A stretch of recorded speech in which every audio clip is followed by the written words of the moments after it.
Fast ట్రాక్లో చదవాలి, టగడగడగడగడ screen అనమాట, అలా చదవాలి.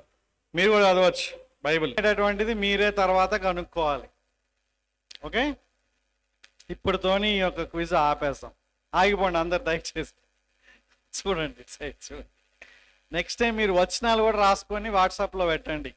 వచనాలతో సహా 1.1, 2.34 ఆ విధంగా పెట్టేశారు అనుకోండి, ఎన్నిసార్లు అనేటటువంటి చాలా ఈజీగా అయిపోతుంది. కాబట్టి ఒక సమయంలో మనం ఈ రోజు నుంచి ప్రసంగి గ్రంథ ధ్యానాల్ని మనం నేర్చుకుందాం. దేవుని యొక్క సహాయాన్ని కోరుకుందాం. అందరూ కళ్ళు మూసుకున్నట్లయితే ప్రార్థన చేసుకుందాం. ప్రభువా, మీకు వందనాలు చెల్లిస్తున్నాం. మీ వాక్యం నమ్మదగినది, మీ వాక్యం విలువైనది, మీ వాక్యం మా యొక్క ప్రాణాలని తెప్పరిల్ల చేస్తుందని పాట ద్వారా మేము మరొకసారి జ్ఞాపకం చేయబడ్డాం. మేము మనస్ఫూర్తిగా నమ్ముతున్నాం ప్రభువా, మీ వాక్యం జీవం కలిగినదని. మేము సరైనటువంటి మార్గంలో నడవడానికి దైవావేశం వలన కలిగిన ప్రతి లేఖనం కూడా ఎంతో ప్రయోజనకరమైనదని మేము విశ్వసిస్తున్నాం. కాబట్టి ఈ యొక్క ధ్యానాలు మేము చేస్తున్నప్పుడు మా మనోనేత్రాలు తెరవండి. దీని గురించినటువంటి అవగాహన ఇంకా మాకు అనుగ్రహించమని యేసుక్రీస్తు నామంలో యొక్క ప్రార్థన చేస్తున్నాం తండ్రి. బైబిల్ గ్రంథంలో చాలా సాహిత్యాలు ఉన్నాయి. ఓకే, బైబిల్ గ్రంథంలో 66 పుస్తకాలు ఉన్నప్పటికీ 66 పుస్తకాలు కూడా వివిధ రకాలైనటువంటి సాహిత్యాలతో రాయబడ్డాయి. మనకి చదువుకునేటటువంటి టైంలో రెండు సాహిత్యాలు ఉండేవి. ఒకటి పద్య భాగం, ఇంకోటి గద్య భాగం. వాస్తవానికి ఆ రెండిట్లో కూడా మళ్ళా చాలా రకాలు ఉన్నట్లుగా మనం తెలుసుకోవాలి. ఈ పద్య భాగంలోనే అలంకార భాష, ఫిగరేటివ్ లాంగ్వేజ్ అనేటటువంటిది ఒకటి ఉంటుంది. సో అంటే ఆ ఫిగరేటివ్ లాంగ్వేజ్లో కూడా చాలా ఉంటాయి, రైట్. ఈ గద్య భాగం అనేటటువంటి దాంట్లో స్టోరీ టెల్లింగ్, లేకుంటే ఒక కథనం, ఒక సంఘటన గురించి, ఒక జీవిత చరిత్ర గురించి, ఏం జరిగింది అనేటటువంటి ఒక సన్నివేశం, మనం దాని గురించినటువంటి విశేషాలు ఉన్నాయి. బైబిల్లో అలాంటి చరిత్రకు సంబంధించినటువంటివి కూడా ఉన్నాయి. చరిత్ర అన్నప్పుడు మనకి డేట్స్ కనిపిస్తాయి. క్రీస్తు శకం, క్రీస్తు పూర్వం. ఇప్పుడు మనం చరిత్ర చదివితే అది మనకు కనిపిస్తుంది. ఇంతకుముందు రాజులు పరిపాలన చేసినప్పుడు, ఫలానా రాజు పరిపాలన చేస్తున్నప్పుడు ఫలానా సమయంలో ఏం జరిగింది అనేటటువంటిది మనకి తెలుస్తుంది. సో బైబిల్లో చరిత్ర పుస్తకాలు ఉన్నాయి, పద్య భాగాలు ఉన్నాయి, పద్యాలు ఉన్నాయి, కథనం ఉంది, నెరేటివ్ అంటారు వాటిని, సువార్తలు ఉన్నాయి, జీవిత చరిత్ర ఉంది, రైట్. ఆ తర్వాత పత్రికలు అంటే ఒక బోధకు సంబంధించినటువంటివి కూడా ఉన్నాయి. భవిష్యత్తుని తెలిపేటటువంటి సాహిత్యం ఉంది. వీటన్నిటిలో కూడా మళ్ళా అలంకార భాష అనేటటువంటిది అక్కడ ఇక్కడ మనకు కనిపిస్తూనే ఉంటుంది. కాబట్టి మనం ఏ పుస్తకాన్నైనా కూడా చదివేటప్పుడు అది ఏ సాహిత్యంలో రాయబడిందో మనం ప్రాథమికంగా గుర్తించాలి. ఇది కనుక మనం పొరపాటు చేస్తే మనం అన్వయించుకునేటటువంటి సమయంలో చాలా పొరపాట్లు జరుగుతాయి. అర్థమవుతుందా? మనం చదివేటటువంటి పుస్తకం ఏ సాహిత్యంలో ఉందో తెలుసుకోకుండా మామూలుగా ఇతర పుస్తకాలని చదివినట్లుగా, పత్రికల్ని చదివినట్లుగా, ఇంకొక దాన్ని చదివినట్లుగా చదివితే ఆ సాహిత్యం యొక్క అస్సలైనటువంటి అర్థం తెలియక తప్పుగా అన్వయించుకునేటటువంటి అవకాశాలు ఉంటాయి, తప్పుగా ఊహించుకునే అవకాశాలు ఉంటాయి. కొన్నిసార్లు ప్రశ్నలతోనే మన మైండ్లో ఇది కరెక్ట్ కాదు కదా, ఇట్లా నేను చేయొచ్చా, చేయకూడదా, ఇలా చేయొచ్చు అనేటటువంటి ఒక ఆలోచన విధానం మనకి వస్తుంది. మీరు కనుక ఈ వాక్యాలు చదివితే అవన్నీ కూడా మనకు తెలుస్తుంది. మొదటిగా మనం ఏం చూద్దామంటే, అసలు ఈ యొక్క ప్రసంగి గ్రంథాన్ని ఎవరు రాశారు? ఎవరు రాశారు ప్రసంగి గ్రంథం అనేటటువంటిది మనం ఆలోచన చేస్తే ఇక్కడ మొదటి వచనంలోనే మనకి జవాబు దొరుకుతుంది. దావీదు కుమారుడును యెరూషలేములో రాజునై ఉండిన ప్రసంగి పలికిన మాటలు. ప్రసంగి అంటే ప్రసంగికుడు, ప్రీచర్, బోధించేవాడు. ఇంకో రకంగా టీచర్ అని కూడా మనం అనొచ్చు. ఆయన ఎవరు అనేటటువంటిది ఇక్కడ మనం చూస్తే ఆయన దావీదు కుమారుడు అనేటటువంటిది మనకు ఒక క్లూ వచ్చింది. యెరూషలేములో రాజుగా కూడా ఉన్నాడంట. యెరూషలేములో రాజుగా ఉన్నటువంటిది ప్రాముఖ్యంగా ముగ్గురు మనకు కనిపిస్తారు కింగ్డమ్ డివైడ్ కాకముందు. ఆ తర్వాత చాలా మంది రాజులు వచ్చారు. యూదా రాజ్యాన్ని పరిపాలించినటువంటి వాళ్ళు, యెరూషలేమును పరిపాలించినటువంటి వాళ్ళు వచ్చారు. దావీదు కుమారుడు అంటే ఎవరు ఇంకా చెప్పండి? చాలా చాలా క్లియర్. 12వ వచనం కూడా మీరు కనుక చదివితే మనకి ఇంకొక ఆలోచన తెలుస్తుంది. ప్రసంగినైన నేను యెరూషలేమునందు ఇశ్రాయేలీయుల మీద రాజునై ఉంటిని. వింటున్నారా? ఈ ప్రసంగం చేసేటటువంటి నేను, ఇప్పుడు ఈ విషయాలు చెప్తున్నాను కదా, ఈ బోధించేటటువంటి నేను ఇశ్రాయేలు అనేటటువంటి దేశంకి రాజుగా ఉన్నాను. నేను రాజుగా పరిపాలన చేసిన తర్వాత జీవితంలో నేను చాలా పరిశీలన చేసిన తర్వాత ఈ యొక్క పుస్తకాన్ని మీకు రాస్తున్నా అన్నట్లుగా మాట్లాడుతున్నాడు. ఈ రాజు ఎక్కువగా రాసినటువంటివి ఏంటంటే సామెతల గ్రంథం. మీరు సామెతల గ్రంథాన్ని చదివినప్పుడు సామెతల గ్రంథంలో చాలా వరకు సొలొమోను రాసినటువంటి ఒక అద్భుతమైనటువంటి విషయాల్ని మనం చూడవచ్చు. షీబా దేశపు రాణి, మీరు కనుక మొదటి రాజులు 10వ అధ్యాయం కనుక మీరు వస్తే అక్కడ షీబా దేశపు రాణి సొలొమోను గురించినటువంటి వాటి గురించి విని ఆయన దగ్గరికి చూడ్డానికి వస్తుంది ఒక రాణి. 10వ అధ్యాయం. షీబా దేశపు రాణి యెహోవా నామమును గూర్చియు సొలొమోను కలిగిన కీర్తిని గూర్చియు విని గూఢార్థము గల మాటల చేత అతనిని శోధించుటకై వచ్చాను. అంటే ఆమెకి కొన్ని విషయాలు వినబడ్డాయి. ఆమె నిజంగా నమ్మి రాలేదు, శోధించడానికి వచ్చింది, పరిశీలన చేయడానికి వచ్చింది.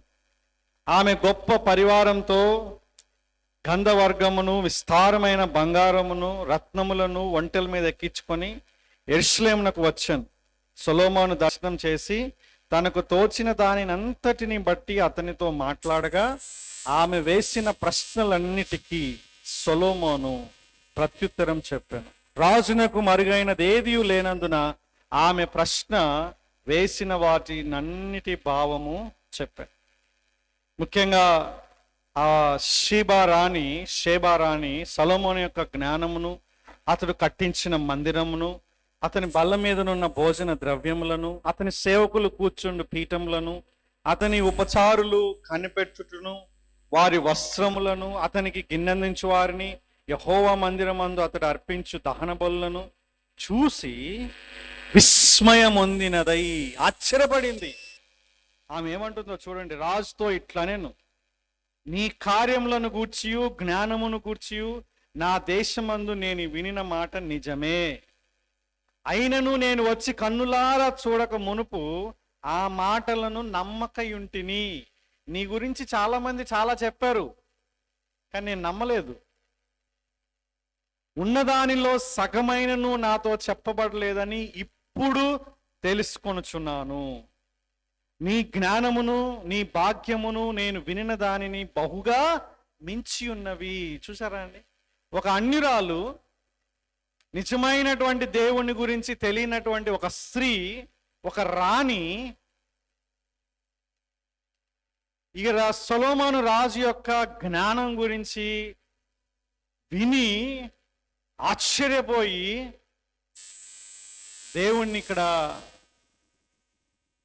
దేవుని యొక్క జ్ఞానాన్ని అర్థం చేసుకున్నట్లుగా మనకు కనిపిస్తుంది. అంతేకాదు 8వ వచనంలో ఏమన్నా తెలుసా అండి?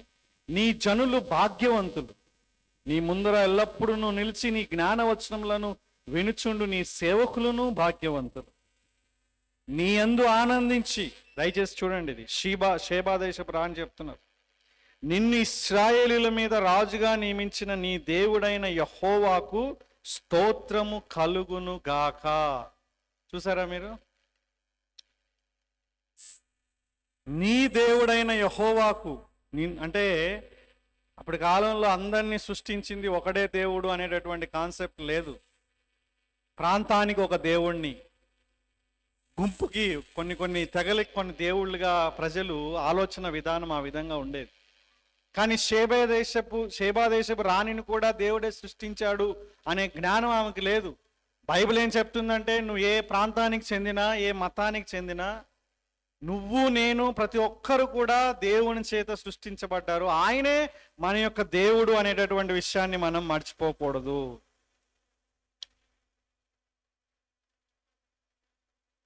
ఇక్కడ చూసినప్పుడు ఇంత జ్ఞానవంతుడు మనకి ఇక్కడ కనిపిస్తున్నాడు. అలాగే ఆయన రాజు అయిన వెంటనే ఇద్దరు స్త్రీలు వస్తారనమాట. ఏమంటారు? ఒక స్త్రీ ఏమంటది? ఈ బిడ్డ నా బిడ్డ అనేసి ఒక స్త్రీ అంటే, ఇంకొక స్త్రీ ఏమంటది? లేదు లేదు, నా బిడ్డ అని ఇంకొక స్త్రీ. అట్లా మీ దగ్గరకు వచ్చిండ్రు అనుకోండి ఎవరన్నా, ఇద్దరు స్త్రీలు వచ్చి బిడ్డ నా బిడ్డ అంటే, చిన్న బేబీ, వాళ్ళ యొక్క ముఖ కవలికలు లేవు, వాళ్ళకి గుర్తుపడడానికి ఏం లేదు, డేస్ బేబీ మీదకి తీసుకొని వచ్చి ఇద్దరు స్త్రీలు నా బేబీ మాకు న్యాయం తీర్చమంటే మీరేం చేస్తారు? ఎందుకు అట్లా చూస్తున్నారు? ఈజీ కదా, సొలొమోన్ ఆల్రెడీ చేసింది మనకు తెలుసు కదా. అంటే మనకి ఇప్పుడు అది చాలా కష్టం. కానీ సొలొమోన్ ఏం చేశాడంటే, కత్తి తీసుకోరండి, ఇద్దరిని 2 ముక్కలు చేసి ఇద్దాం అనేసి సేవకులకి ఆజ్ఞాపించినప్పుడు, నిజమైనటువంటి తల్లి ఏం చేస్తుంది? నాకు చెందకపోయినా పర్వాలేదు, ఆ బిడ్డని మటుకు చంపవద్దు, ఆమెకే ఇచ్చేయమనేటటువంటి ఆలోచన నిజమైన తల్లి అక్కడ చెప్పడం మనం చూస్తాం. కానీ నిజంగా ఉండనటువంటి తల్లి ఏం చెప్తుంది? లేదు లేదు, 2 ముక్కలుగా చేయాలి, నాకు ఒక భాగం తనకు ఒక భాగం అంటుంది. అప్పుడు ఆయన కనిపెట్టాడు, నిజమైన తల్లి ఏమే అనేటటువంటిది ఇచ్చేశాడు. ఇలాగా చాలా రకాలైనటువంటి వ్యాజ్యములు ఆయన తీర్చినట్లుగా మనం చూస్తున్నాం. అసలు వాస్తవానికి సొలొమోను యవనస్తుడిగా ఉన్నప్పుడు, మేబీ 18-19 సంవత్సరాల వయసులో ఉన్నప్పుడు, జస్సు కన్నా కొంచెం 1 సంవత్సరం అటు ఇటు ఉన్నప్పుడు, దేవుడు అతనికి ప్రత్యక్షమై నీకు ఏం వరం కావాలో కోరుకో అని చెప్పాడు అనమాట. బైబిల్ గ్రంథం మొత్తంలో దేవుడు ఎవరికైనా కనిపించి నీకు ఏం వరం కావాలో కోరుకో అని ఎవరికైనా చెప్పాడా? చెప్పలేదా? చెప్పాడా లేదా? ఆలోచించండి. నాకు తెలిసినంత వరకు చెప్పలేదు. సో సొలొమోను అనేటటువంటి యవనస్తుడికి రాజ్యం వచ్చిన తర్వాత నీకు ఏం వరం కావాలో నువ్వు కోరుకో అన్నప్పుడు సొలొమోను కోరుకోవచ్చు కదా, 100 సంవత్సరాలు ఇవ్వు ప్రభువా, లేకుంటే నా యొక్క రాజ్యాన్ని విస్తరింప చేయి ప్రభువా, లేకుంటే నా యొక్క రాజ్యంలో ఫలానా ఉండుగాక, ఏమైనా కోరికలు కోరుకోవచ్చు. కానీ సొలొమోను యొక్క కోరిక చాలా అద్భుతమైనది. ఏమన్నాడు తెలుసా? నీ ప్రజల్ని సరిగ్గా పాలించడానికి జ్ఞానాన్ని నాకు దయచే ప్రభువా అన్నాడు. అంటే దేవుని యొక్క ప్రజల్ని పాలించడానికి ఒక బాధ్యత తీసుకున్నాడు. అంతేగాని నాకు ఒక ప్రివిలేజ్ వచ్చింది, వేరే వాళ్ళకి రావాల్సినటువంటి రాజ్యం నాకు వచ్చేసింది, అమ్మయ్య దీన్ని కాపాడుకోవాలని యెరోబాము లాంటి ఆలోచన లేదు. దేవుని యొక్క విధానాలకి వ్యతిరేకంగా వెళ్ళలేదు. కానీ ఒక మంచి ఆలోచనతో దేవుని యొక్క దేవుడు అడిగినటువంటి దానికి అడుగుతాడు, నా జ్ఞానం ఈ ప్రభువా అని. దేవుడు కూడా చాలా ఆనందిస్తాడు. ఏమంటాడు తెలుసా అండి దేవుడు? నువ్వు జ్ఞానం అడిగావు కాబట్టి సకల ఐశ్వర్యాలు కూడా నీకు దీంతో పాటుగా ఇచ్చేస్తున్నా అని చెప్పాడు. ఏ రాజు కూడా ఈ విధమైనటువంటి పరిపాలన చేయలేదు. బైబిల్ ఏం చెప్తుంది తెలుసా అండి? సొలొమోను కాలంలో వెండి, మీకు తెలుసా, వెండి అనేటటువంటిది వాల్యూ లేకుండా అయిపోయిందంట. బంగారం విచ్చలవిడిగా ఉంది, ఆ తర్వాత వెండి. ఇప్పుడు మనం కనుక న్యూస్ చూస్తే ఎప్పుడు కూడా బంగారం ధర ఎంత, వెండి ధర ఎంత అనేటటువంటిది మనకు తెలుస్తుంది. సో వెండి గ్లాసులు ఇచ్చినా, లేకుంటే వెండికి సంబంధించిన మనం చాలా గొప్పగా చెప్పుకుంటాం, చూసుకుంటాం. కానీ సొలొమోను సమయంలో వెండి ఏ విధంగా ఉందంటే దానికి విలువ లేదు, రాళ్ళలాగా అయిపోయింది అది. అంటే విస్తారమైనటువంటి వెండి ఆయన రాజ్యంలో ఉండడం మనం అక్కడ చూస్తాం. మీరు దినవృత్తాంతంలో, అలాగే మొదటి రాజులు 1-11, 12 వరకు మీరు కనుక చదివితే ఆ యొక్క విషయాలు మనకి కనిపిస్తాయి. ఆయన గురించి మనం ఆలోచన చేస్తే మొట్టమొదటిగా దేవుని యొక్క మందిరాన్ని నియమించినటువంటి వ్యక్తిగా ఈ వ్యక్తి.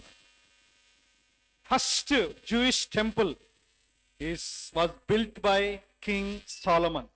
సొలొమోను రాజు ఒక అద్భుతమైనటువంటి విధంగా ఈ యొక్క మొదటి దేవాలయాన్ని నిర్మించాడు. అంతేకాదు ఆయన ఒక గొప్ప ప్రార్థన కూడా చేశాడు. ఆ ప్రార్థన చాలా ఫేమస్. అది ఫేమస్ మాత్రమే కాదు, దేవుడు ఆ ప్రార్థనకి జవాబు కూడా ఇస్తాడు. ఇంత గొప్ప ప్రారంభం, ఇంత గొప్ప జ్ఞానం, ఇంత గొప్ప ఐశ్వర్యం, ఇన్ని ఉన్నటువంటి ఒక వ్యక్తి ఏంటండి చివరిలో వ్యర్థమే, అంతా వ్యర్థమే, ఏముంది జీవితం అన్నట్టుగా మనం అనుకున్నట్లుగా చెప్తున్నాడుగా అనిపిస్తుంది కదా. మీరు అలాంటి ప్రసంగాలు వినుంటారేమో. ప్రసంగి అంటేనే ఇక అయిపోయింది ఈయన జీవితం అన్నట్లుగా మనం మాట్లాడుతూ ఉంటాం. దానికంటే ముందు ఈ ప్రసంగి రాయడానికంటే ముందు ఏం జరిగిందో మనం తెలుసుకోవాలి. ఇది చాలా చాలా కీలకమైనటువంటి విషయం.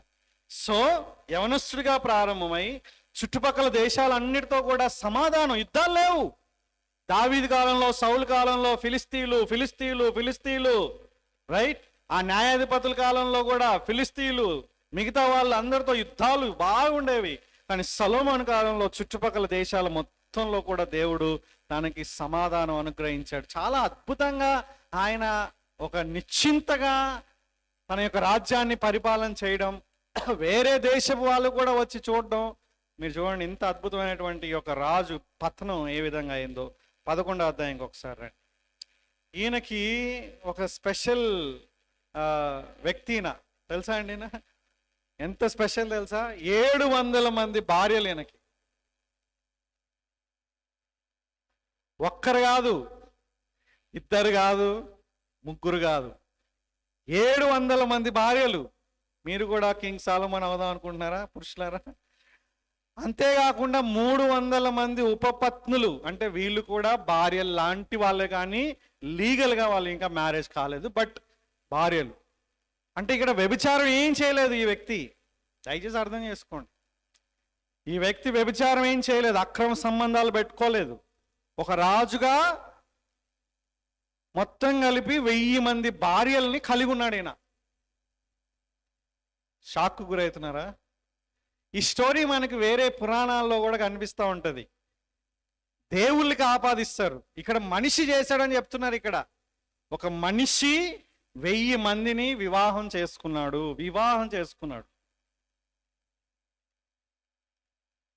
సో దీని గురించి మీకు ఏమైనా సందేహాలు ఉంటే మీరు అడగొచ్చు, నేను ప్రశ్నలకు సమాధానం ఇస్తాను తర్వాత.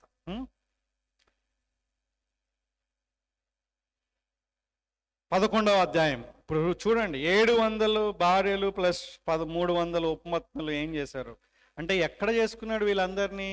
ఇజ్రాయేల్లో ఉన్నటువంటి వీళ్ళని కాదు. ఇజ్రాయేల్లో ఉన్నటువంటి 1000 మంది భార్యలు లేరు ఈయనకి. చుట్టుపక్కల దేశాలు మొత్తం నుంచి చేసుకున్నాడు. అది దేవుడిచ్చినటువంటి జ్ఞానాన్ని దుర్వినియోగం చేసుకొని చేసినట్లుగా మనకి ఇక్కడ కనిపిస్తుంది. మీరు ఒకసారి మొదటి రాజులు 11వ అధ్యాయం 1 నుంచి మనం చదివితే కొన్ని విషయాలు మనకి తెలుస్తాయి. మోయాబీలు, ఎదోమీయులు, అమోనీయులు, సీదోనీయులు, హిత్తీయులు అను జనులు మీ హృదయములకు తమ దేవతల తట్టు త్రిప్పుదురు గనుక వారితో సహవాసం చేయకూడదనియు, వారిని మీతో సహవాసం చేయనీయకూడదనియు యెహోవా ఇశ్రాయేలులకు సెలవిచ్చి ఉన్నాడు.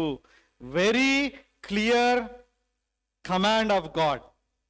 దేవుడు చాలా స్పష్టంగా ఈ దేశాల వాళ్ళతో, అంటే ఇశ్రాయేలు కాకుండా వేరే దేశాలు, ముఖ్యంగా కొన్ని దేశాలు ఇక్కడ ఇవ్వబడ్డాయి, ఇతర దేశాల వాళ్ళతో మీరు సహవాసం చేయకూడదు. అందుకే వాళ్ళు తినే ఆహారం లాంటి ఆహారం కూడా మీరు తినకూడదు అని వేరే దగ్గర కూడా మనం చూస్తాం. కానీ ఏం జరిగింది? అయితే, అండర్లైన్ దట్ వర్డ్ మీ యొక్క బైబిల్లో, అయితే దేవుడి ఆజ్ఞ ఇచ్చాడు. అయితే రాజైన సొలొమోను ఫరో కుమార్తెను గాక ఆ జనులలో ఇంకా అనేక మంది పరస్త్రీలను మోహించి కామాతురత గలవాడై వారిని ఉంచుకొనుచు వచ్చెను. అతనికి 700 మంది రాజకుమారులైన భార్యలను 300 మంది ఉపపత్నులను కలిగి ఉండిరి. అతని భార్యలు, అర్థమవుతుందండి, అతని భార్యలు అతని హృదయమును త్రిప్పివేసిరి. You see that? ఆయన భార్యలు అతని హృదయాన్ని తిప్పివేశారు. ఇంత జ్ఞానం, దేవుని చేత విశేషమైనటువంటి జ్ఞానాన్ని కలిగినటువంటి యొక్క సొలొమోను తన యొక్క భార్యల వలన దేవుని యొక్క విధానంలో నుంచి తప్పివేయబడ్డాడు. ఎంత ఘోరంగా విఫలమయ్యాడో తెలుసా అండి?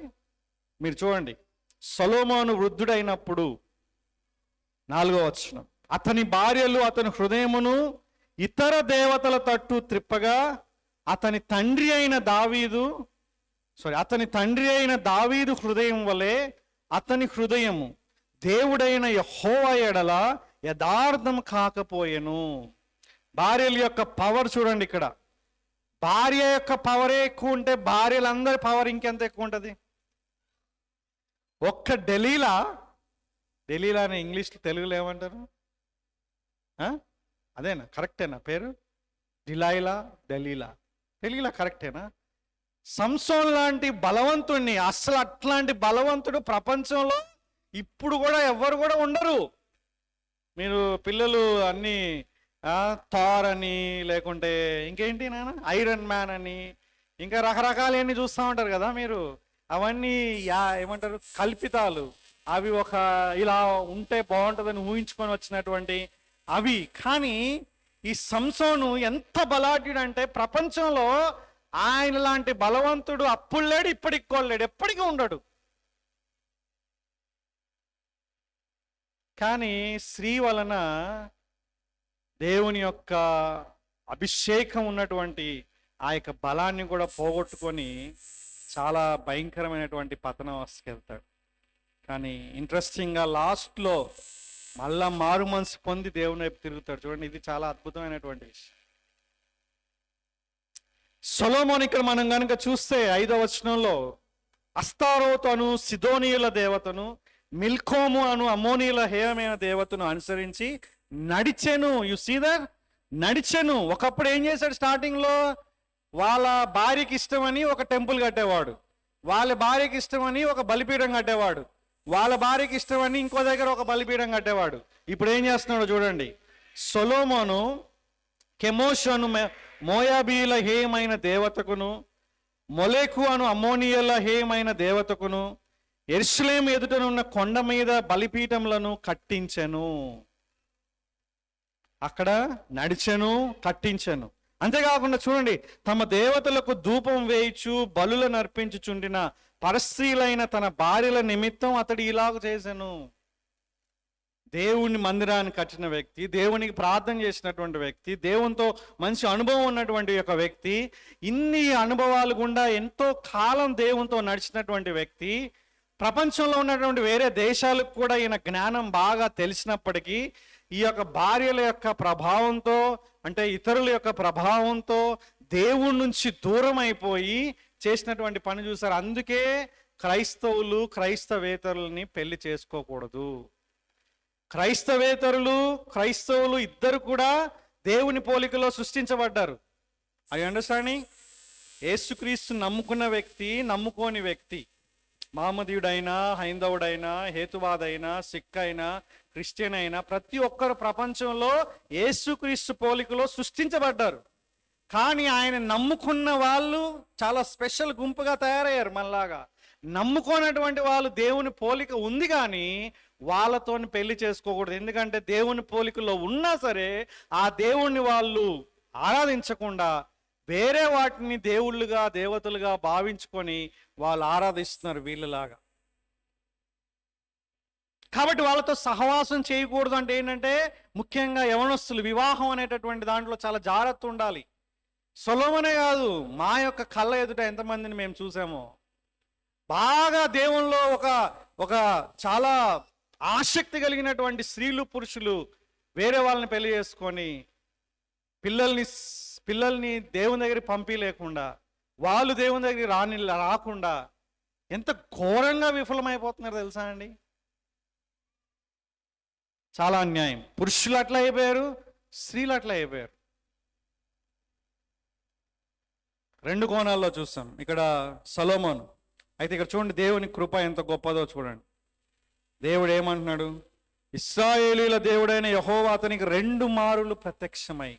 నాకు చాలా షాకింగ్ న్యూస్ ఇది. ఇలాంటి పరిస్థితుల్లో కూడా దేవుని కరుణ చూడండి. 2 మారులు ప్రత్యక్షమై నీవు ఇతర దేవతలను వెంబడింపవలదని అతనికి ఆజ్ఞాపించినను. అంటే దేవుడు ఆల్రెడీ తెలుసు సొలొమోను జ్ఞానవంతుడు కదా, సొలొమోనుకు తెలుసు. అయినా సరే తప్పు చేశాడు. అప్పుడు దేవుడు మరలా 2 సార్లు కనిపించి ఆజ్ఞాపిస్తున్నాను, అట్లా చెయ్యొద్దు నాన్న అన్నట్లుగా. సొలొమోను హృదయం ఆయన యొద్ద నుండి తొలగిపోయాను. దేవుడు గద్దిస్తున్నా సరే, గుర్తు చేస్తున్నా సరే, ఇంకా నువ్వు దేవునికి దూరంగా ఉన్నటువంటి పరిస్థితుల్లో సొలొమోనులా ఉన్నావు. ఒకసారి జ్ఞాపకం చేసుకో. ఏం జరిగింది ఇక్కడ? యెహోవా తనకిచ్చిన ఆజ్ఞను అతడు గైకొనపోగా యెహోవా అతని మీద కోపగించి ఒక శాపాన్ని ఆయన పైన వేస్తాడు. ఏంటి తెలుసా అండి అది? నేను నీతో చేసిన నా నిబంధనను కట్టడలను ఆచరింపకపోవట నేను కనుగొన్నాను కనుక ఈ రాజ్యం నీకుండకుండా నిశ్చయంగా తీసివేసి నీ దాసునికి ఇచ్చేదను. దేవుని కోపం వచ్చింది ఇక్కడ. కానీ ఆ కోపంలో కూడా ఎంత కనికరమో చూడండి. ఏమంటున్నాడు ఇక్కడ? అయినను 12వ వచనంలో, నీ తండ్రి అయిన దావీదు నిమిత్తం నేను ఆయనకు వాగ్దానం చేశాను కాబట్టి, నేను కోరుకున్న యెరూషలేము నిమిత్తం ఒక గోత్రం నీ కుమారునికి ఇచ్చేదను అనేటటువంటి మాట చెప్పాడు. చూసారా? మీరు కనుక ఆ తర్వాత వచనాలు చదివితే ఏం జరిగింది అనేటటువంటి విషయాలు అక్కడ మనకి కనిపిస్తాయి. 31వ వచనంలో మనం చూస్తే, ఇశ్రాయేలీయుల దేవుడైన యెహోవా సెలవిచ్చినదేమనగా, జనులు నన్ను విడిచిపెట్టి అష్తారోతు అను సిదోనియుల దేవతకును, కెమోషను మోయాబుల దేవతకును, మిల్కోమును అమ్మోనియుల దేవతకును మొక్కి సొలొమోను తండ్రి అయిన దావీదు చేసినట్లు నా దృష్టికి యోగ్యమైన దాన్ని చేయకయు, నా కట్టడలను నా విధులను అనుసరింపకయు, నేను ఏర్పరిచిన మార్గంలో నడవకి ఉన్నారు గనుక సొలొమోను చేతిలో నుండి రాజ్యమును కొట్టివేసి 10 గోత్రములను నీకిచ్చేదనని ఒక వ్యక్తితో మాట్లాడు. ఎప్పుడు జరిగింది ఇదంతా కూడా? వృద్ధుడైన తర్వాత. సామెతల గ్రంథాలు రాసేశాడు, రాజ్యాన్ని మంచిగా పరిపాలన చేశాడు. లాస్ట్ మూమెంట్లో చాలా ఘోరంగా పడిపోయి. మీరు చెప్పండి, ఈ వ్యక్తి పరలోకానికి వెళ్తాడా, నరకానికి వెళ్తాడా?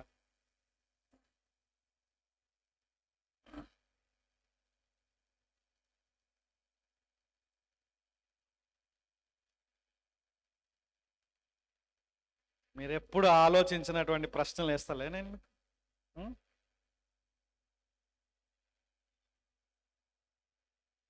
ఇట్లా అడిగితే చెప్పరు మీరు. పరలోకానికి వెళ్తాడన్న వాళ్ళు చేతులు ఎత్తండి. మంచిగా ఎత్తాలి, ఎవరికి కనిపించకుండా. ఇట్లా ఇలా అంటే ఎట్లా? మంచిగా చేతులు కనిపి. పరలోకానికి వెళ్తాడన్న వాళ్ళు, బా, రిక్కీ అండ్ నరేష్కి ఎంత అంటే, ఇతర దేవతలను మొక్కినా, ఇంత భయంకరంగా పాపం చేసినా పరలోకానికి వెళ్తారా? ఏ బేసిస్ పైన చెప్తున్నారు మీరు? ఆలోచన చేయండి. నరకానికి వెళ్తామన్నారు, చేతులు ఎత్తండి. నరకానికి కూడా 3, నరకం 4, 5 మంది. సో మరి మిగతా వాళ్ళ ఆన్సర్ ఏంటి? మాకు తెలియదు, అంతేదా? ఈ కండిషన్లో ఒక వ్యక్తి ఉంటే నరకానికి వెళ్తాడా, పరలోకానికి వెళ్తాడా? ఈ కండిషన్లో ఒక వ్యక్తి ఉంటే ఆ వ్యక్తి నరకానికి వెళ్తాడు. అంటే దేవుణ్ణి కాకుండా వేరే దేవతలకి మొక్కి ఆ దేవతల్ని పూజించినటువంటి వ్యక్తి పరలోకానికి వెళ్తాడు అనుకుంటున్నారా మీరు? నరకానికి వెళ్ళాలి. కానీ సొలొమోను పరలోకానికి వెళ్ళాడు. షాకింగ్ న్యూస్ కదా మీ అందరికీ.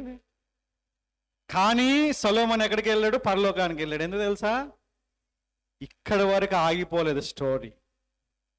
ప్రసంగి గ్రంథంకి వచ్చినాం. అది ప్రసంగి గ్రంథం. ఈ ప్రసంగి గ్రంథంలో అతని మారు మనసుకు సంబంధించినటువంటి అనాలిసిస్ అక్కడ మనకి కనిపిస్తుంది. అంటే ఈ యొక్క సొలొమోను ఇంత భయంకరంగా ఈ చివరి ప్రాయంలో వచ్చినప్పటికీ అదే పరిస్థితిలో కనుక చనిపోయి ఉండుంటే నరకానికి వెళ్ళేవాడు మీరు చెప్పినట్లు. ఎందుకంటే పాపం చేసినటువంటి వాళ్ళు నరకానికి వెళ్తారు. పాపపు జీవిత విధానంలో, అంటే నేను యేసుక్రీస్తు నమ్ముకున్నానని చెప్పి కూడా పాపంలో కొనసాగితే, పాపం చేస్తే అని కాదు, పాపపు జీవితంలో కొనసాగితే, మారు మనసు పొందకుండా అలాగే ఉంటే నరకానికి వెళ్ళకుండా ఎక్కడ ఉంటారు? నరకానికి వెళ్తారు. కానీ దేవుని మహాకృపలో సొలొమోను పరలోకానికి వెళ్ళాడు. ఎందుకు? మారు మనసు పొందాడు. అది ఈ రోజున మనం నేర్చుకోబోతున్నాం. కానీ టైం అయిపోయిందిగా. అయినా సరే మీకు కొన్ని విషయాల్ని నేను చెప్పి ముందుకు వెళ్తాను. ప్రసంగి అనగానే చాలా మందికి ఏమంటారంటే ఈ కొన్ని పాటలు కూడా వచ్చినాయి, అంతా వ్యర్థమే, ఇంకా వ్యర్థం ఏముందో లైఫ్లో, వ్యర్థం, యూస్లెస్, వ్యానిటీ. వ్యానిటీ అంటే ఏంటి? అయిపోయింది, నా జీవితం వృధా అయిపోయింది. నీ జీవితాన్ని వృధా చేసుకోవద్దని పుస్తకం ఉంది, అట్లీస్ట్ అదన్నా చదవాలి. నా జీవితం అయిపోయింది, ఇంకా ఏముంది నా జీవితం అనేటటువంటి అర్థాన్ని వచ్చినట్లుగా కనిపిస్తుంది ఇక్కడ. కానీ అది సరైన తర్జుమా కాదు. వింటున్నారా?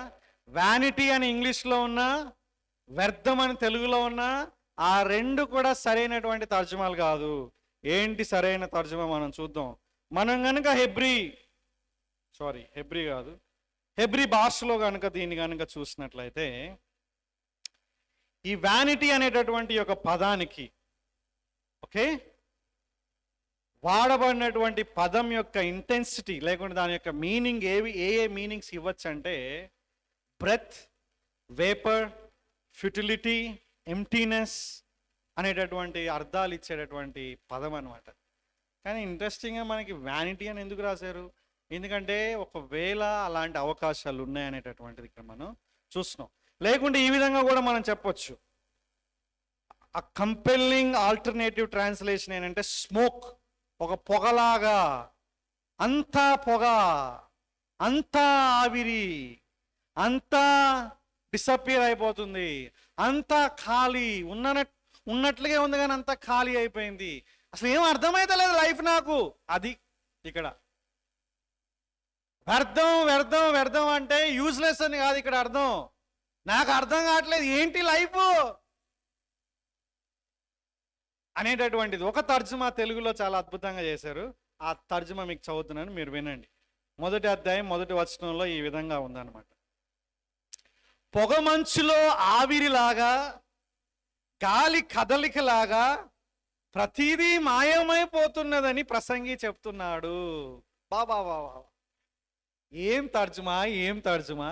అందుకే మనం రకరకాల తర్జుమాలు చూడాలి. చూడండి, ఇప్పుడు ఇంగ్లీష్లో ఉన్నటువంటి తర్జుమాలు కూడా దీనికి సరిగ్గా హీబ్రూ పదానికి సరిగ్గా తర్జుమా చేయలేకపోయారు ఆ టైంలో ఉన్నటువంటి వాళ్ళు. కానీ దేవుని యొక్క కృపలో ఇప్పుడు వచ్చినటువంటి టెక్నాలజీ, ఇప్పుడు ఉన్నటువంటి ఆ యొక్క రిసోర్సెస్ ప్రకారంగా బాగా అర్థం చేసుకొని చాలామంది కలిపి అక్కడ చేసినటువంటి ఆ యొక్క మాటలు మళ్ళా చదువుతున్నాను వినండి. పొగ మంచులో ఆవిరిలాగా. ఇప్పుడు మీరు స్టీమ్ రైస్, పొగ మంచు అన్నప్పుడు మంచులో ఆవిరిలాగా, ఆవిరి మంచుకి ఏంటి అసలు తేడా? రైట్. గాలి కదలికలాగా, గాలి ఇట్లా ఇట్లా అయిపోతున్నప్పుడు ఎక్కడి నుంచి వచ్చింది, ఎటు పోతుంది అనిపిస్తుందా మనకి?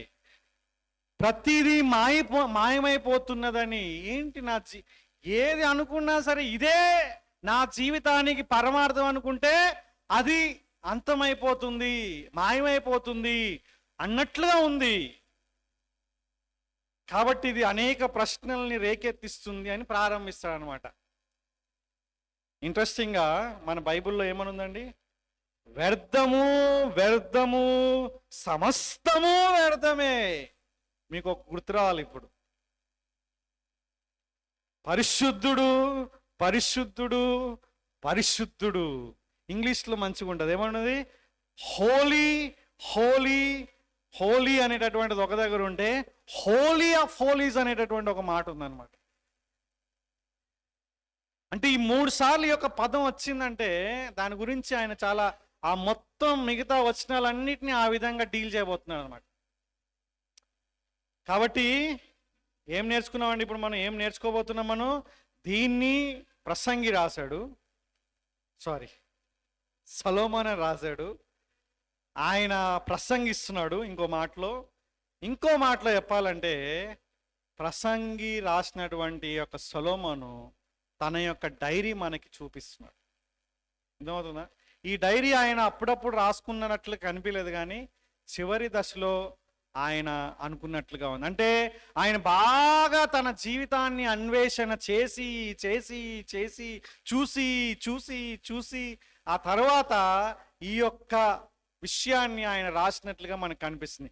కాబట్టి మనం ఈ యొక్క ప్రసంగి గ్రంథాన్ని అర్థం చేసుకోవాలంటే 1వ అధ్యాయం నుంచి 12వ అధ్యాయం మొత్తం చదివి ఒక ముగింపుకు రావాలి మనం. లేకుంటే మనకి చాలా బాణాలు గుచ్చుకోపోతాయి అనమాట. చాలా విషయాలు అర్థం కావు మనకి. ఇంతకుముందు చెప్పాను కదా, ఇది సాహిత్యం అర్థం చేసుకోవాలని. ఇది జ్ఞాన సాహిత్యం, విజ్డమ్ లిటరేచర్ అనేటటువంటి సాహిత్యంలో ఇది రాయబడి ఉందన్నమాట.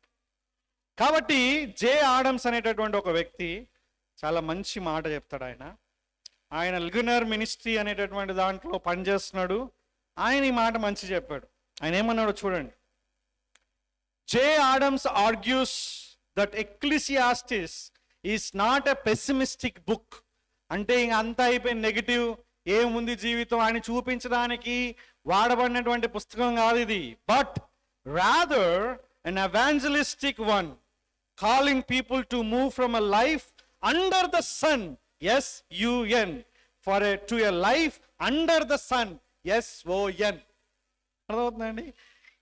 సూర్యుని క్రింద ఉన్నటువంటి జీవితంలో ఉన్నటువంటి వాళ్ళని సూర్యుని సృష్టించినటువంటి దేవుని కుమారుని ఆధ్వర్యంలో ఉండడానికి ఈ పుస్తకం మనకు ఒక పిలుపునిస్తుంది అని చెప్తున్నాను అనమాట. మీకు నెక్స్ట్ వీక్ అసైన్మెంట్ ఏంటి తెలుసా? సూర్యుని క్రింద అనేటటువంటి మాట ఎన్నిసార్లు ఉందో ఈ యొక్క గ్రంథంలో మీరు రాసుకోండి. అసలు గుర్తుంటుందా మీకు? గుర్తున్నట్లుగా అందరు ఇట్లా చూస్తున్నారు. రాయండి, సూర్యుని క్రింద అనేటటువంటి ఆ యొక్క ఫ్రేజ్, ఆ పదాలు 12 అధ్యాయాల్లో ఎన్నిసార్లు ఉన్నాయో మీరు రాయండి. ఆదివారం దాకా వెయిటింగ్ అవసరం లేదు, అయిపోయిన వెంటనే మీరు వాట్సాప్లో దాన్ని పెట్టండి. ఓకేనా? వేరే వాళ్ళు పెట్టిన తర్వాత చూసి పెట్టడం కాదు, మీరు మీ యొక్క స్టడీ ప్రకారంగా మీరు పెట్టండి. ఫైనల్ కంక్లూజన్ మనం తర్వాత చూస్తాం. కాబట్టి ఇప్పుడు సూర్యుని క్రింద, ఇప్పుడు మీరు కనుక చూస్తే ఆ ఫ్రేజ్ పదే పదే మనకు కనిపిస్తుంది. ఈ యొక్క వ్యర్థం వ్యర్థం వ్యర్థం అనేటటువంటిది ఎట్లా కనిపిస్తుందో, సూర్యుని క్రింద సూర్యుని క్రింద సూర్యుని కింద, ఆకాశం కింద సూర్యుని క్రింద అనేటటువంటిది చాలా చాలా కనిపిస్తుంది. కాబట్టి జే ఆడమ్స్ ఏమంటున్నాడంటే, ఈ సూర్యుని క్రింద ఉన్నటువంటి లైఫ్ చాలా అర్థం కానటువంటి లైఫ్, చాలా అసలు ఏమైపోతుంది మన జీవితం, ఏంటి నా జీవితం ఇట్లా అయిపోయింది అనేటటువంటి ప్రశ్నలు మనకు వస్తూనే ఉంటాయి, మామూలు జీవితంలో క్రైస్తవ జీవితంలో కూడా. కాబట్టి మనం దేవుని కుమారుని యొక్క ఆధ్వర్యంలో మనం ఉంటున్నప్పుడు అప్పుడు మన జీవితం ఎంత అద్భుతంగా ఉండబోతుందో ఈ యొక్క పుస్తకం మనకు నేర్పిస్తుంది. ఒకసారి ప్రసంగి గ్రంథం 12వ అధ్యాయం రండి. ప్రసంగి గ్రంథం 12వ అధ్యాయం చివరి వచనం మనం చూస్తే మనకి ఆ యొక్క క్లారిటీ వస్తుంది. చివరి అధ్యాయం చివరి వచనాలు నేను చదువుతున్నాను, వినండి. 13వ వచనం, ప్రసంగి గ్రంథం 12:13. ఇదంతయు వినిన తర్వాత, ఏంటి ఇదంతయు అంటే అర్థం ఏంటండి? 12 అధ్యాయాల్లో ఉన్నటువంటి మొత్తం స్టోరీ వినిన తర్వాత తేలిన ఫలితార్థం ఇదే. This is the conclusion. ఇది ఆయన చెప్పాలనుకున్నటువంటి విషయం. దేవుని యందు భయభక్తులు కలిగి ఉండి ఆయన కట్టడలను అనుసరించి నడుచుకొనవలెను. మానవ కోటికి ఇదే విధి. అర్థమవుతుందా? గూఢమైన ప్రతి అంశమును గూర్చి దేవుడు విమర్శ చేయనప్పుడు ఆయన ప్రతి క్రియను, అది మంచిదే కానీ చెడ్డదే కానీ, తీర్పులోనికి తెచ్చును. ఈ సత్యాన్ని చెప్పడానికి 12 అధ్యాయాల్లో ఆయన అన్వేషణ, అలాగే ఆయన యొక్క అబ్జర్వేషన్ మాట్లాడుతున్నాడు. చూసారా? కాబట్టి మీరు ఈ పుస్తకం మొత్తాన్ని ఈ వెలుగులో చూడాలి. This is the final conclusion. చాలా ఇంట్రెస్టింగ్ ఏంటంటే ఇలాంటి కంక్లూజన్స్ ఈ అధ్యాయంలో చాలా ఉన్నాయి. అర్థమవుతుందా మీకు? ఇప్పుడు ఈ కంక్లూజన్ ఇక్కడే వచ్చింది అనుకుంటున్నారా? ఇది ఫైనల్గా చెప్పి చాలా క్లియర్గా చెప్పాడు, కానీ ఈ యొక్క సారాంశాన్ని వేరు వేరు మాటల్లో ఈ గ్రంథంలో అక్కడక్కడ దాదాపు 8 సార్లు మాట్లాడతాడు ఆయన. కానీ చాలా ఆసక్తికరంగా ఈ ప్రసంగి గ్రంథంలో యెహోవా అనే మాట ఉండదు. ఈ ప్రసంగి గ్రంథంలో ఇజ్రాయెల్ ప్రజల గురించినటువంటి, అంటే ఆయన రాజునని చెప్పాడు కానీ మిగతా ప్రస్తావన ఉండదు. ఎవరి గురించి మాట్లాడుతున్నాడు? ఇది ముఖ్యంగా యవనస్తులకు మాట్లాడుతున్నాడు. ఇది ముసలి వాళ్ళకు కూడా వర్తిస్తుంది. ఇది చాలామంది ఇది అవిశ్వాసులుగా అనుకుంటారు. అవిశ్వాసులకు వర్తిస్తుంది, విశ్వాసులుగా పిలువబడుతున్నటువంటి వారికి కూడా వర్తిస్తుంది, అవిశ్వాసులకు ఇంకా మంచిగా వర్తిస్తుంది.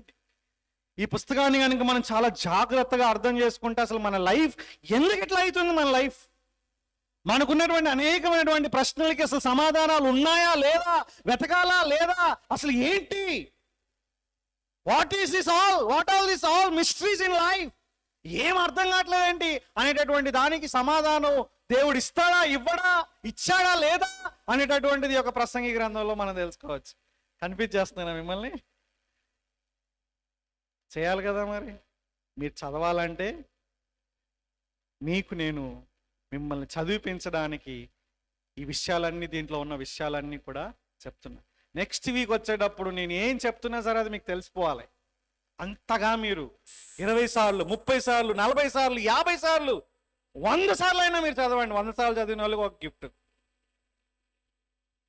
100 సార్లు ఫస్ట్ చదివిన వాళ్ళకి గిఫ్ట్. ఓకేనా? 100 సార్లు నిజంగా చదివి ఫస్ట్ ఎవరైతే నేను 100 సార్లు చదివానని చెప్తారో వాళ్ళకి నిజంగానే గిఫ్ట్. ఎవరు ఆ గిఫ్ట్ని పొందుకుంటారో చూద్దాం. 100 టైమ్స్ ఓకే చదివి ఫస్ట్ నాకు చెప్పినటువంటి వాళ్ళకి ఒక మంచి గిఫ్ట్. అయితే ఈ యొక్క ప్రసంగి గ్రంథంలో ఉన్నటువంటి దీన్ని మనం కొన్ని భాగాలు, కొంతమంది దీన్ని రకరకాలుగా స్ట్రక్చర్ చేశారు. మనం కనుక చూస్తే 2 రకాల స్ట్రక్చర్ నేను మీకు ఇస్తాను, తర్వాత ముగిస్తాను నేను. ఒకటి బ్రాడ్గా, అంటే చాలా సింపుల్గా చేసాడు. ఏంటంటే 1 నుంచి 11 వచనాలు, 1వ అధ్యాయం 1 నుంచి 11 వచనాలు ఏమో ప్రారంభం, తర్వాత 12వ వచనం నుంచి 6వ అధ్యాయం 9వ వచనం వరకు ఆయన యొక్క అన్వేషణ మనకు కనిపిస్తుంది. 6వ అధ్యాయం 10 నుంచి 12 నుంచి 7 వరకు ఆయన కొన్ని సత్యాలని మాట్లాడతాడు, విజ్డమ్ గురించి మాట్లాడతాడు. ఆ తర్వాత ఎండింగ్. సో ఈ మొత్తం దాన్ని 4 భాగాలుగా చేశాడు ఒక ఆయన. ఎక్కువ మంది అట్లనే చేస్తారు. అయితే నాకు ఇంకొక వేరే వాళ్ళు చేసినటువంటి ఇంకొక సెక్షన్ చాలా బాగా నచ్చింది. దయచేసి మీరు రాసుకోండి వీలైతే, లేకుంటే యూట్యూబ్లో ఉంటుంది కాబట్టి మీరు తర్వాత కూడా ఫాలో అవ్వచ్చు. మొదటి సెక్షన్ ఏంటంటే 1వ అధ్యాయం 1 నుంచి 11 వచనాలు. దాంట్లో మనం ఏం చూస్తామంటే ప్రతి ఒక్కటి కూడా కనబడినట్లుగా అయిపోతుంది. ప్రతి ఒక్కటి కూడా everything is repeating it self అనేటటువంటి ఒక విషయాన్ని మాట్లాడుతుంది. 2వ సెక్షన్ 1వ అధ్యాయం 12 నుంచి 2వ అధ్యాయం 26 వరకు మనం చూస్తే అక్కడ ఈ యొక్క సుఖము, సంతోషము, ఆనందము, తాగుడు, నవ్వులు ఇవన్నీ కూడా ఏవి మన మనసుకి సంపూర్ణమైన ఆనందాన్ని ఇవ్వవు అనే విషయాన్ని మాట్లాడతాడు. నెక్స్ట్ 3వ అధ్యాయం 1 నుంచి 22 వరకు మనం ఏం చూస్తామంటే ఈ సమయం నువ్వు నేను కంట్రోల్ చేయలేము, ఇలాంటప్పుడు మనం ఎట్లా జీవించాలనేటటువంటిది అక్కడ మనకు కనిపిస్తుంది. 4వ అధ్యాయం 1-16 వరకు మనం చూస్తే చాలా అన్యాయం జరుగుతుంది. న్యాయంగా ఉన్నా సరే అన్యాయం జరుగుతుంది. ఎందుకు, ఏం చేయాలి అనేటటువంటి విషయాలు. 5వ అధ్యాయం 1-6వ అధ్యాయం 12 వరకు నాకు సంపద ఉన్నా సరే వృధా, అది బాగా కష్టపడి సంపాదిస్తా, నేను చస్తా, ఇంకొకరు దాన్ని ఎత్తుకోపోతారు, వేరే వాళ్ళు అనుభవిస్తారు, ఏం లైఫ్ ఇది అనేటటువంటి ఒక ఆలోచన. రైట్. 7వ అధ్యాయం 1-17 వరకు మనం చూస్తే అసలు మనకు ఉన్నటువంటి జ్ఞానం, అంటే మనకి జ్ఞానం అనేటటువంటిది ఉంది కదా, అది మనకి సహాయకారిగా ఉంటుంది. కానీ జీవితంలో ఉన్నటువంటి కొన్ని మిస్టరీస్ ఉంటాయి, కొన్ని మర్మములు ఉంటాయి, అవి మనకి ఈ జ్ఞానం హెల్ప్ చేయదు అంటున్నాడు ఆయన. ఒక పాప ఒక చిన్న విషయానికి పిచ్చి పట్టినట్లుగా చేస్తుందంట. తలుపు తీయమంటే తలుపు తీయనందుకు, తలుపు కొంచెం తీయమంటే తలుపు తీయనందుకు వచ్చి గట్టిగా కేకలేసి అరుచుకుంటా పిచ్చి పిచ్చిగా మాట్లాడుతుందంట. సో ఒక ప్రొఫెసర్ ఆమెని, ఇది నిజంగా జరిగిన కథ, ఆ ప్రొఫెసర్ ఆమెని దగ్గర తీసుకొని, అమ్మ ఇంత చిన్నదానికి అంత ఓవర్ రియాక్షన్ జనరల్గా కారు, కానీ నీకు ఏదో బాధగా ఉన్నట్లు అనిపిస్తుంది, నీకేమైందో నాకు చెప్తావా అంటే, ఆ జార్జ్ తాతకి 99 సంవత్సరాలు, మా అమ్మకి 40 సంవత్సరాలే, కానీ మా అమ్మ చచ్చిపోయింది, ఆయన ఇంకా బతుకు ఉన్నాడు, ఎందుకో అనేటటువంటి ఒక బాధ, వేదన తనకు లోపల ఉంది. కాబట్టి అది తట్టుకోలేక ఎట్లా ప్రవర్తించాలో ఏం చేయాలో అర్థం కాక చిన్నదానికే పెద్ద పెద్ద ఓవర్ రియాక్షన్ చేసేస్తాం. కొన్నిసార్లు మనకి అట్లా కావా? ఏం అర్థం కాదు మనకి, ఏం చేస్తున్నామో, చిన్నదానికి ఎందుకు ఇట్లా చేస్తున్నారు అని మనకు అనిపిస్తుంది. ఎందుకంటే వాళ్ళకి లైఫ్ అర్థం కావట్లేదు. ఎందుకు ఈ చిన్నపిల్లలు 10th క్లాసు, ఇంటర్, డిగ్రీ వాళ్ళు అంటే సూసైడ్ చేసుకుంటూ ఉంటారు? వాళ్ళకి లైఫ్ గురించి అర్థం కావట్లే. ఇవన్నీ ఆన్సర్లు తెలుసుకోవాలనుకున్నారా? వీటన్నిటికీ సమాధానాలు ఉన్నాయా లేవా తెలుసుకోవాలంటే ఇది మీరు చదువుతారా 100 times చదవండి. అయితే ఈరోజు మనం నేర్చుకునేది ఏంటంటే దేవుని యందు భయభక్తులు మనం కలగాలి. రైట్. ఈ సూర్యుని క్రింద అంటే 1వ అధ్యాయం నుంచి 12వ అధ్యాయం వరకు మానవ దృక్పథంతో ఆయన యొక్క అన్వేషణను ఆయన మాట్లాడతారు. కాబట్టి ఇది ప్రతి ఒక్క మనిషి కూడా ఇక్కడ చూసి తన జీవితం గురించి అర్థం చేసుకోవాలని ప్రయత్నం చేస్తూ ఉంటాడు. కానీ బైబిల్ ఏం చెప్తుందంటే, సూర్యుడిని సృష్టించినటువంటి క్రీస్తు దగ్గరికి వస్తే మన లైఫ్ ఏ విధంగా ఉండబోతుంది, మనకి అర్థం కాకపోయినా సరే ఏం జరగబోతుంది అనేటటువంటిది మనం నేర్చుకోబోతున్నాం. ఆయనకి విధేయులుగా మనం ఉండాలి. ఒక రోజున దేవుడు మనల్ని తీర్పు తీర్చబోతున్నాడు. కాబట్టి దయచేసి మన అందరం కూడా దేవునికి భయభక్తులు కలిగి ఉండడానికి ప్రయత్నం చేస్తాం. ఓకే, ప్రార్థన చేసుకుందాం. ప్రభువా యొక్క సమయంలో మీకు వందనాలు. ప్రసంగి గ్రంథం నుంచి చాలా విలువైన సత్యాలు మేము నేర్చుకోబోతున్నాం ప్రభువా. కానీ ఈ యొక్క ప్రసంగి రాసినటువంటి ఒక వ్యక్తి మీకు చాలా దూరంగా ఉండి మిమ్మల్ని తిరస్కరించి మీ ఆజ్ఞలకి అవిధేయుడిగా ఉండి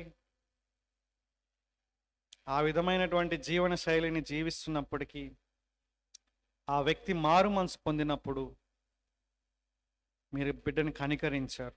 ఈ ఫైనల్ టాక్స్లో ప్రభువా మేము సొలొమోను గురించి కొంత అర్థం చేసుకోగలం.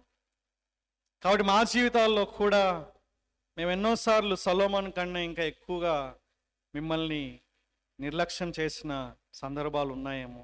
మీ ఆజ్ఞల్ని మేము తిరస్కరించినటువంటి పరిస్థితులు గుండా ఎన్నిసార్లు వెళ్ళామో ప్రభువా. కానీ మరలా మీ ప్రేమ చేత మాకు హెచ్చరిస్తున్నారు. మరలా నాయనా మీ కృప చేత మమ్మల్ని గద్దిస్తున్నారు. మేము మీ వైపు తిరగాలని మీరు ఆశిస్తున్నారు ప్రభువా. పాపం చేసిన దానికి ప్రతిఫలం ఉన్నప్పటికీ నాయన మాకు క్షమించి ఒక కొత్త జీవితాన్ని ఇవ్వడానికి, నిత్య జీవం ఇవ్వడానికి మీరు సిద్ధంగా ఉన్నారు కాబట్టి ప్రభువా, మేము ఏ పరిస్థితిలో ఉన్నా సరే మారు మనసు పొంది నాయన హృదయపూర్వకంగా పశ్చాత్తాపం పొంది నాయన మేము మీ వైపు తిరగడానికి సహాయం చేయండి. క్రీస్తు చేసినటువంటి ఆ యొక్క ఉన్నతమైన త్యాగాన్ని నాయన మేము మర్చిపోకుండా, నిర్లక్ష్యం చేయకుండా మీ పాదాలు పట్టుకోవడానికి కృపదయ చేయండి ప్రభువా.